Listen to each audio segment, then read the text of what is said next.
Assalamu alaikum, welcome back. So last week we spoke about my first offshore trip. So what we're going to talk about this week, inshallah, is my second trip to Mozambique. And then after I came back from that, I was told to go to the Far East. And as you can imagine, I was still quite a young man, and that's what I joined up for. I joined up for the travel and the experience in engineering, because I wanted to work at the same time as traveling. I didn't want to just run around the world on a shoestring, surfing and trying to find my way around. I wanted to actually work.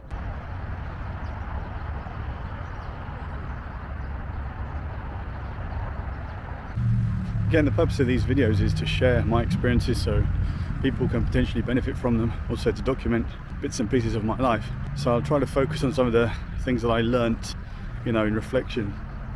So when I came back from that first offshore job in Holland, because I graduated in electronic engineering from London, I've always been fascinated with electronics.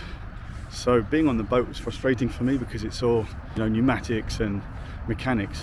The electronics part was on the rig where they deploy the tool into the well. Now the tool that they were using was a tool called the SST 500 by a company called Shaa. They don't make it anymore. This was one of the first multi-level digital instruments, and it was really amazing piece of equipment, amazing engineering. So not so long ago I found the notebooks that I actually used to take notes back in those days, and I documented everything.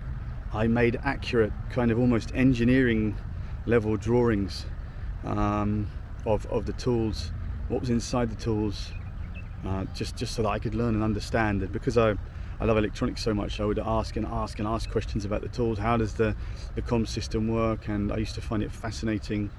And I guess through that people realized how interested I was in the fact that I wanted to learn and get on the rig a bit quicker. Through asking all those questions and interacting with people got to understand a little bit more of my capabilities, what I wanted to do, what I wanted to achieve, my thirst for knowledge, and so on and so forth. And I used to try and document things as well for other people. Like I do diagrams, I do full reports of exactly what happened, especially for Mozambique and for Holland, and then I'd submit them, and nobody else was doing that at the time. So I think that really helped me. It showed the people in the company that I was pushing myself and I was interested and I wanted to learn more. And when you've got someone like that that's working for you, I'm not blowing my own trumpet here, I'm just sharing with you. If you've got someone like that working for you and they see that in you, the trust grows.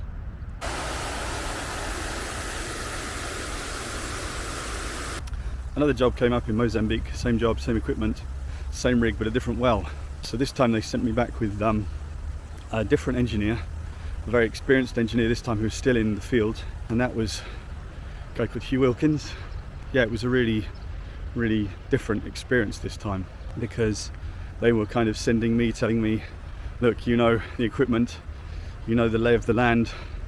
And I remember feeling a lot more relaxed going out there this time, or that time, sorry, because I'd already been there, so I knew kind of what to expect. It was a lot drier in Mozambique the time I went out, the second time I went out, and as a result we saw a few snakes, and they have those black mambas out there, which are some of the most dangerous snakes in the world. And I actually remember walking, and I used to wear my rig boots all the time wherever I went, even if I was in the camp. And I remember we actually saw a black mamba crossing the road in front of us. So I'd read up on that kind of thing before I went out, and that was one of the things that was worrying me a little bit. But the other thing was malaria. I was worried about malaria. What if I get bitten by a mosquito and this kind of thing? I was worried about that from the beginning, because some of the guys I worked with, because it was borehole seismic and it was a company called CGG, and prior to that they had SSL, Seismic Services Limited. Many of the guys there worked in surface seismic. Now surface seismic is a different ball game. Many of the team I was working with had been in surface seismic, and they'd worked in swamps in places like Papua New Guinea and When you're in swamps, that's where you have mosquitoes. And what they told me was everyone gets malaria. Everyone. There isn't one person who's working in seismic that's worked in a swamp that hasn't got malaria, and it's horrible. A few of the guys there, they said from time to time when our immune system gets low, it pops back out again.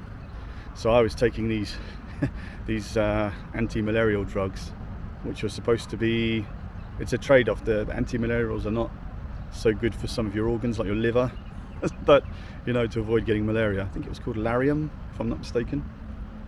Went out to Mozambique again, came back. I mean, I won't focus too much on that here. I can't recall too many of the details, to be honest, because that second trip was not as groundbreaking for me as the first one. Still, I was learning a lot, enjoying the experience, and I think that's one of the things as I reflect on it.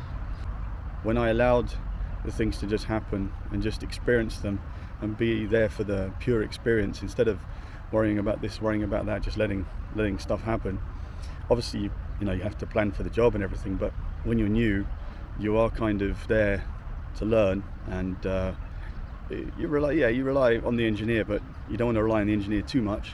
You want to take the initiative, but of course, anything I do, I was passing it through him. I didn't touch the tools or anything without his say so. But I pushed myself to try and do as much recording as I could so that the engineer could go and take some rest. Of course, the other thing is the engineer is going to be reporting back on you. How is he progressing? How's he doing? And the more initiative you're taking, the more you're trying to take on, the more notes you take, the more they see you engaged, the better it is going to be for you, and you're going to obviously learn a lot more.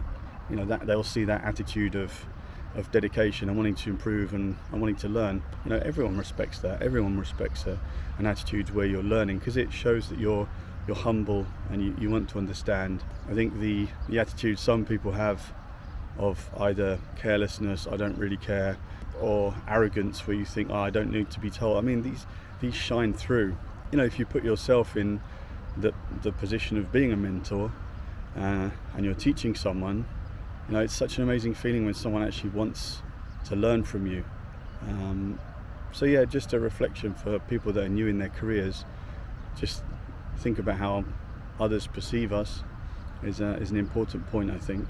When I came back from the trip to Mozambique, the second trip, back to the office, Ian pulled me into the office and said to me, look, they're really busy over in Asia Pacific, especially Indonesia. They need someone over there. I want to send you. I think initially the plan was to go to Jakarta, but actually I ended up flying out to Singapore. Flew out to Singapore, which is where the main headquarters was for the operation at the time.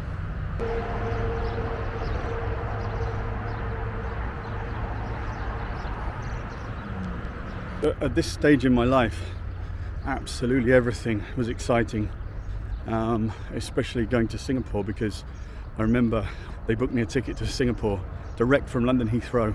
I remember it was a 13-hour flight. That was the first real long-haul flight I'd taken. That was the first time where I was crossing multiple time zones, and I was going to be 8 hours ahead in Singapore. So the whole experience, getting on the plane, flying out there, entering this metal tube in London and getting out in Singapore, and then the airport in Singapore has always been one of the best in the world.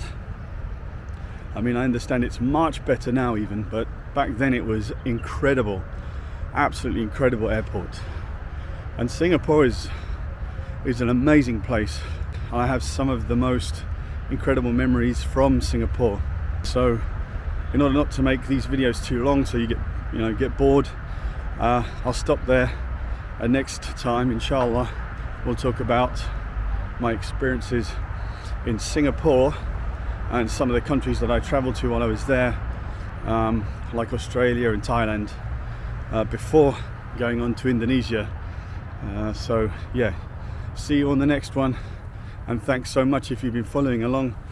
If you do like these, like and subscribe, and please share if you think there are things in these videos which are going to be beneficial for people, especially for new employees of companies, because now I've been working since 1997. I left university, and I've been working non-stop. I hope people can get benefit out of this. You know, also make your own videos and share your experiences so we can also see and exchange ideas and learn from one another. So see you on the next one. Wa alaikum salam.